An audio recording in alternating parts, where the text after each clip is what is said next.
Hello everybody, my name is Benji and welcome back to Satisfactory. So we just had our very first welcome back stream and we got a couple of things done. So I want to make a recap of that and kind of get back into the swing of this whole YouTube thing while I can and while I have the time and energy and motivation for it. So thank you everybody who stuck around. Thank you for sticking around. Thank you for getting us all the way to 800 subscribers. That still blows my mind, and I don't entirely know what to think of it or how to express my gratitude, but just, you guys are great. I'm so glad that we're here. It's a great time. We have a wonderful time. So, in Satisfactory, what I want to go over first is a little bit of plans for the foreseeable future until we finish up with the current project. And that current project is in a couple of phases, but it all relates to phase 5 of the space elevator.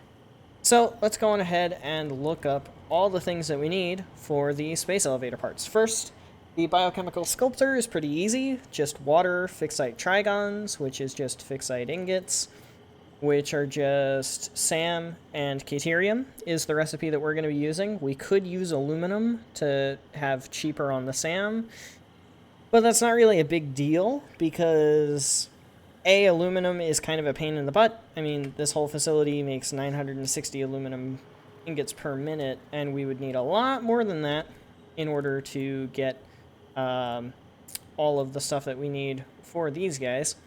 And then the assembly director systems, which suck because that's adaptive control unit and supercomputers. Supercomputers we've seen before. We're going to be using the OC supercomputer alternate recipe, and that's a whole process with a lot of aluminum already, so that's that. And then the adaptive control unit, automated wiring, circuit board, heavy modular frame, yucky computer, and circuit boards, which, I mean, those two aren't terrible. Automated wiring, I think we're actually using this one, the high-speed connector, wire, and stator alternate recipe, just because it saves us a little bit of resources and not nearly as much cable management, excuse me. But high-speed connectors are a little expensive. However, we're already going to be making them anyway because they are used in the radio connection unit alternate and also the electromagnetic control rod alternate. So if we're already going to be making them, we may as well make them. And that's pretty much the end of the complexity with that space elevator part. Then there is also the AI expansion server, which is I don't know if I would say it's the most complicated, but it's pretty darn close. Excited photonic matter is free. Dark matter residue byproduct is a pain to deal with. Magnetic field generators are very simple. Neural quantum processors and superposition oscillators both suck. Time crystals, fixite, and more excited photonic matter, again, free. But supercomputers, that's a pain. And then here, crystal oscillators.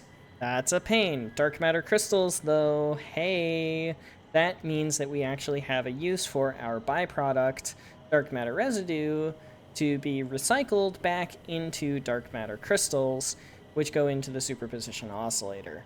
And that starts to remove some of the issues that we have here. However, but we also have the ballistic warp drive, which is, I think, the most complicated, because there's the thermal propulsion rocket, which is modular engines, turbo motors, cooling systems, and fused modular frames. Those are all some very high-tier items. Singularity cells, which is nuclear pasta, dark matter crystals, and then iron and concrete. That part's free. Superposition oscillators, again, more dark matter crystals, and more dark matter crystals. But no dark matter output byproduct, so what do we do? Well, luckily, because of the superposition oscillator having a dark matter residue byproduct, the singularity cell requiring dark matter crystals, and then dark matter crystals, and then neural quantum processors, and all these other things, we actually have enough of a byproduct to make more crystals than we need, using some very specific alternate recipes. So dark matter crystals We can use this one, the dark matter trap, to use all of our dark matter residue to create more dark matter crystals. This is a, 10 to 1. This cuts it in half, 5 to 1. This cuts it in half again, 5 to 2. So we get 10 to 4 instead of 10 to 1. It's a 4 times ratio. Very nice. All it requires is some diamonds to go through a converter. Nice and simple. I mean, I guess it's technically twice the amount of diamonds, but, whatever. That's not that big of a deal. And then we can just sink the overflow of the dark matter crystals, which allows us to fix all of that. However, there's also a lot of other components that need to go into these products, and that is kind of boiled down to two things.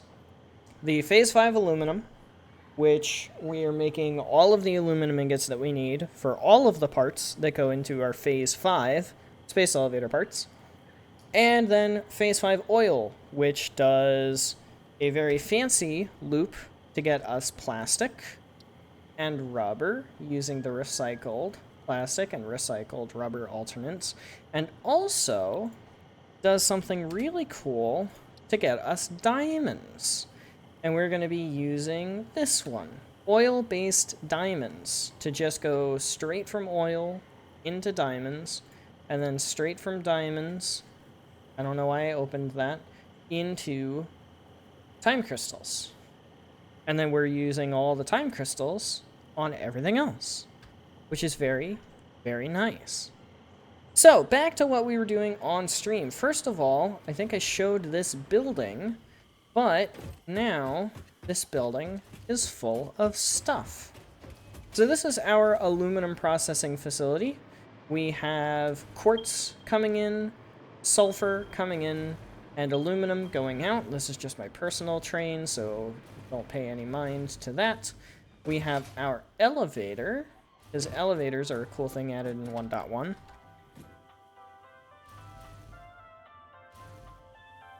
Awkward elevator silence. In order to get us 960 aluminum ingots per minute, which is very, very nice. So the way that this whole system works is we have our bauxite and our coal combined over here with water and sulfuric acid to make instant aluminum scrap, the most efficient way to make aluminum scrap from bauxite.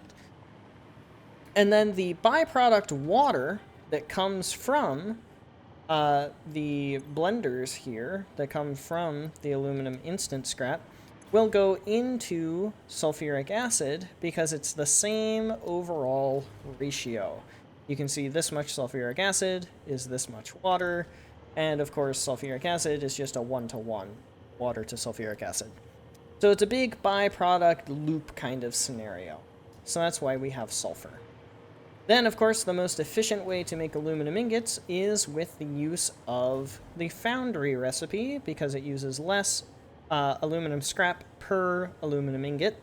But that also requires quartz, which requires silica. And there are better ways of doing the silica than just quartz to silica in a constructor. But I wanted to make a 32 constructor blueprint with the new elevator merger mechanics. I think it turned out pretty good overall. I'm happy with it. And it is not perfect splitting, but it is pretty darn close. It's manifold, but like so many different splits. You'll have to go watch the live stream to see me actually design this thing, but I think I did a pretty darn good job.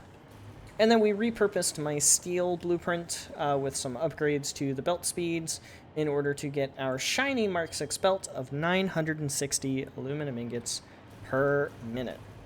Another thing that's pretty cool about this facility here is that it has a satellite portal. And I'll actually go into the codex here and go to Ada's message, because I didn't realize Ada had a message for this. Whee! Where's it at? Potential edible collected. Man. Strange communication.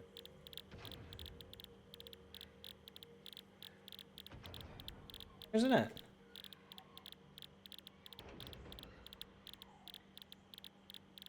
Should be in here.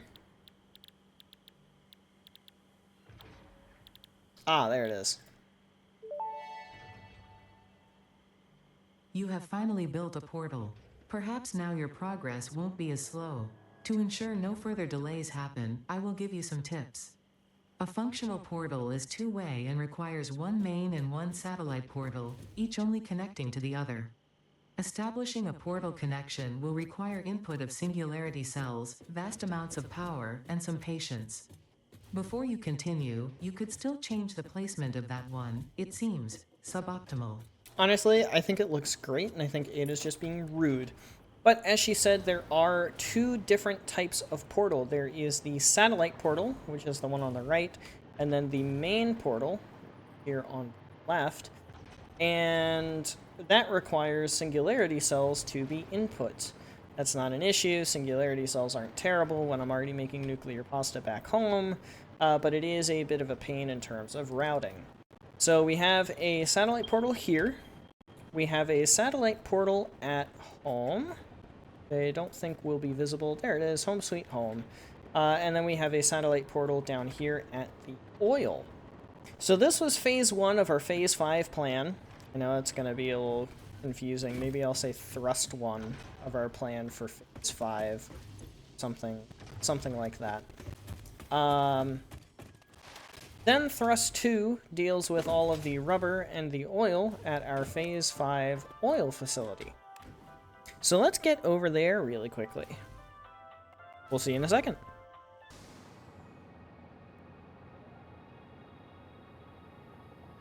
Oh, nope, I'm not, I was muted. I was muted. Here we are at Blue Crater Lake for thrust 2 of the phase 5 plan. This is thrust 2 of 5, I guess, because it's a phase 5 plan. I'm a genius. That was totally planned.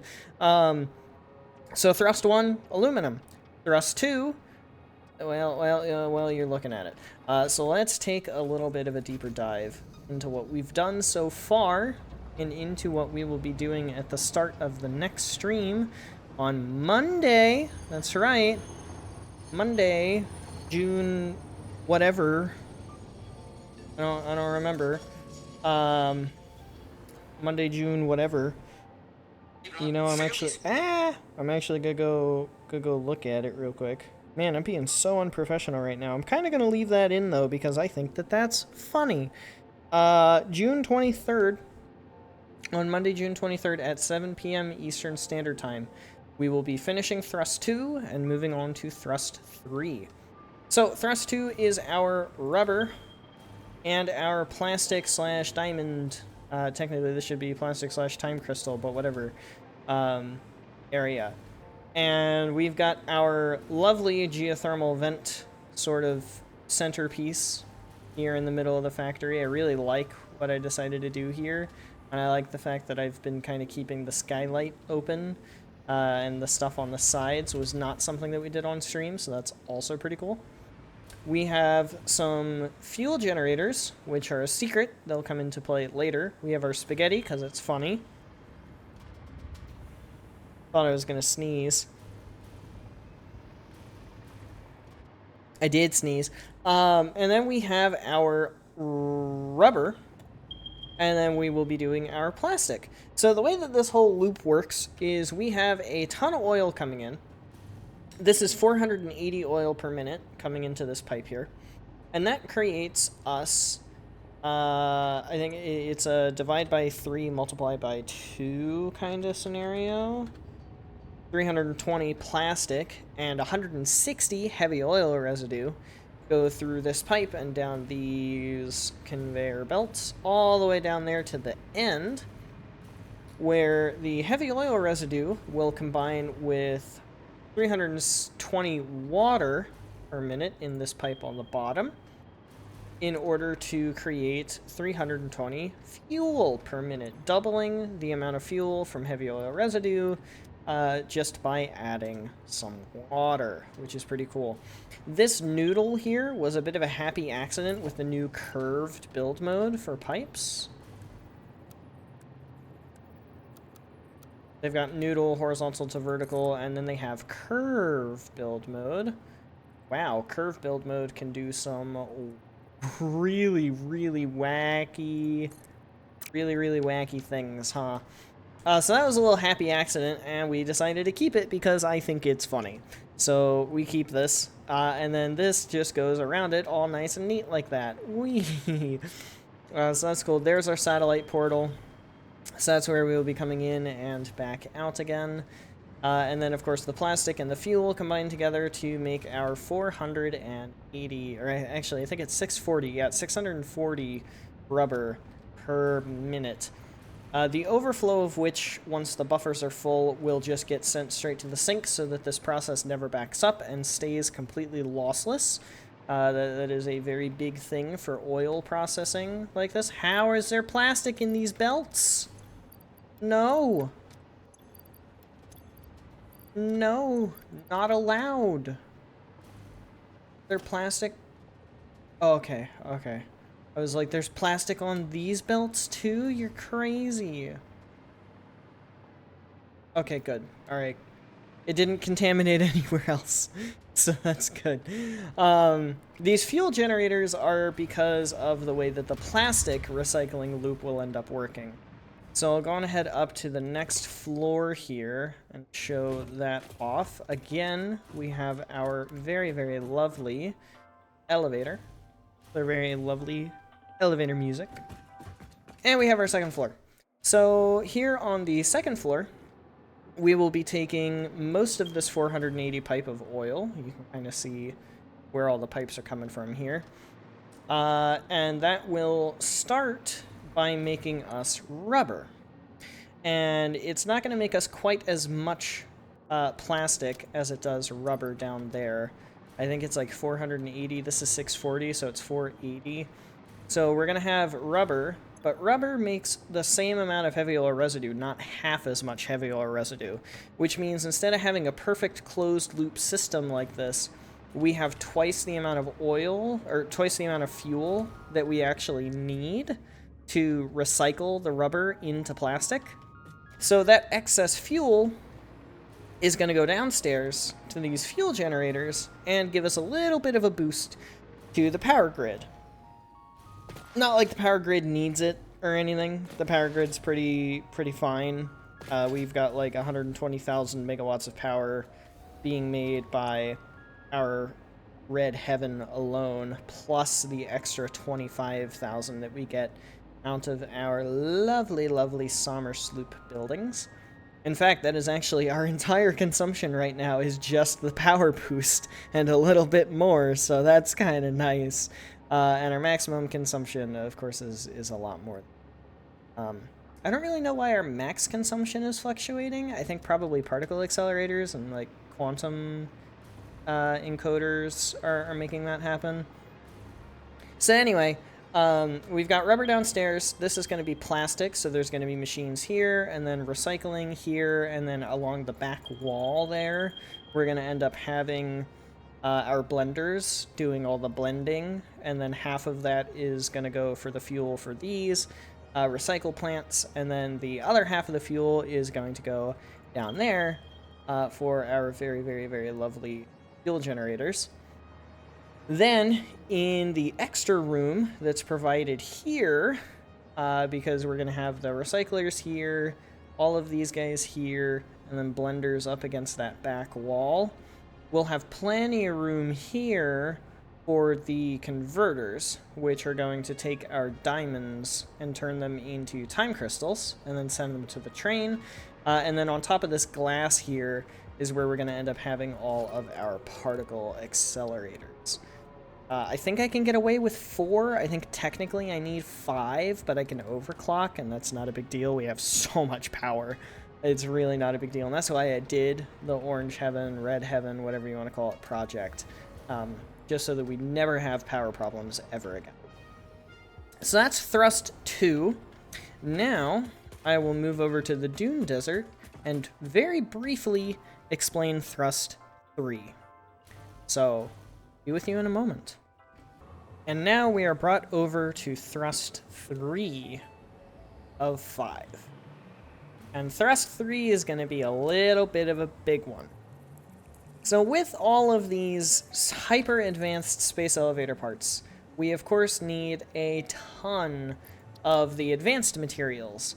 960 aluminum ingots per minute, 640 rubber per minute, 480 plastic per minute, 100 time crystals per minute, which is 200 diamonds per minute, which is like 1,000 oil per minute. It's a lot of stuff, a lot of advanced parts for sure. Also, really shitty intersection right there. But we also need a lot of the lower tier stuff. We need lots of iron. We need lots and lots of copper. We need lots of limestone. We need lots of coal. We need tons of water. We need quartz. We need nitrogen gas. We need caterium. We need all of the other basic materials that the game has to offer. Honestly, I think except for sulfur. I think sulfur is the one thing that we do not need other than for the actual aluminum processing itself, we needed it. But for all of the rest of this, we still need all of the rest of the basic materials that the game has to offer. So Thrust 3 is going to be making ourselves a little bit of a platform here so that we can have all of those materials gathered throughout the entirety of the Dune Desert. And I have a little bit of a plan for that overall. There's some copper nodes here. You can kind of see them actually right there, there, and there is a third one right there. And I do believe those are all pure, so those guys are going to come in very handy. But then there's some limestone that are around. There's a limestone there. There's iron all over the place. Iron is the one resource that we really do not care about because it's literally pockmarked all over this biome. In terms of coal, there are some pure coal nodes way back there. There's a caterium node down there that we're going to go and we're going to grab. And you can see I've already snaked around the entire train line throughout the Dune Desert. So we're just going to be breaking off trains. And instead of having the, 1-4 style that we've had, 1 locomotive and then 4 cargo wagons, we're going to have 1-2 trains. Just to make it a little bit smaller, a little bit more petite. But that's because they don't have to go very far. Most of my trains that are going... These icons are starting to... most of these trains have to go across the entirety of the world, so they need a lot of throughput. Like, for instance, our initial rubber train, it has to go all the way from here, all the way back home, versus in the Dune Desert, that distance is, like, cut in half for most of the trains that are going to be traveling to and from different places, because all of the resources are local to the Dune Desert. Nothing is going to be coming from outside except for aluminum, oil, and then SAM. We've got a pure node SAM here that we're going to harvest, a pure node here SAM that we're going to harvest, and a pure node SAM here that we're going to harvest. Those are coming in on 1-4 trains. Nitrogen gas is coming in on a 1-4 train. Water, which is going to be gotten from here, here, and here, is going to be brought in on a 1-4 train. And I do believe that that is everything that's brought in on a 1-4 train. Everything else is going to be brought in on a 1-2 train. So that is Thrust 3. Is all the trains, and then also a drone for the singularity cells, because this is where we're going to be building our main portals. That way we can go to and from our other thrusts of the project, Thrust 1 and 2, in order to, bug fix or set up train routes and all these other things, right? Just being able to do that with the portals is going to be a lot nicer than what we would currently have. So yeah, lots and lots and lots of stuff yet to come. But that is going to be it for this one. So thank you everybody so much for watching. I hope you have enjoyed. But without further ado, adios, sayonara, au revoir, hasta la vista, das vidania, evidizien, ciao, and goodbye. Please have yourselves a fantastic rest of your day. Get some sleep if you need to. Don't forget to stay hydrated. This video is in the bag. I'll see you guys in the next one. Later, y'all.